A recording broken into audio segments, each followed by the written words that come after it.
This is our largest planer. This is 18 inches. So just like our handheld planer that had a drum with 2 razor blades, that was 3 inches. Our joiner had 3 razor blades that were 6 inches. And then here's a slightly larger planer that can go up 13. The difference being this has a roller to pull it through.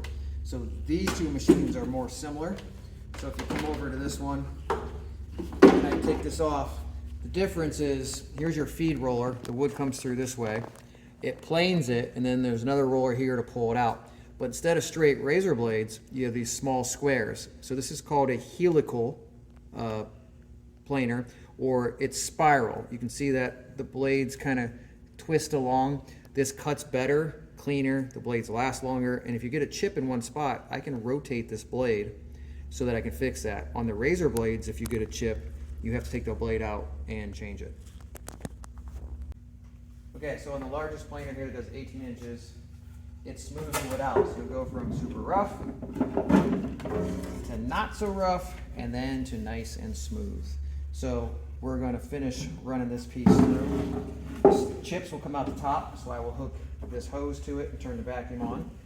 This table here moves up and down, just like our other planer. So you rotate this.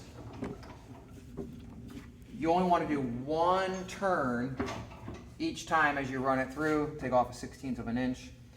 This is if the wood gets stuck, you pull this the other way and you have to hit it pretty hard. It will reverse the rollers. The smaller machines, you can't reverse the rollers. This is if you want it to go through faster, you would turn this, but slower is better because it's smoother. Power button is over here. Never put your fingers in here because it could pull you in. No loose hair, clothing, or anything like that. I'll go ahead and get this on and get the table set to the correct height. I have to measure the thickness of this, and then we'll run the piece through. Okay, I measured this, it's 1.5 inches. So then I set my table to 1.5 inches, and I'll go ahead and run it through.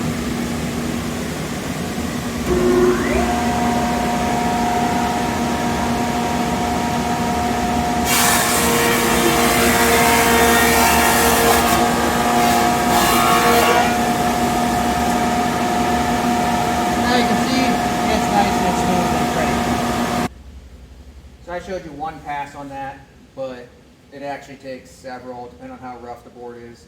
You would put it sad face, so down, so you'd have 2 points of contact when it runs through. Because if you would put it happy face, it would rock as it tries to go through, and you'll have chips and stuff. So you would always want to run sad face through first, and then you can flip it. Sometimes it gets stuck on the rollers. You got to either push up or pull from the other side, but your hands never go past this point right here. It's a little easier if you have 2 people. It's a large machine, it's a lot of work, but it can turn junk wood into amazing pieces.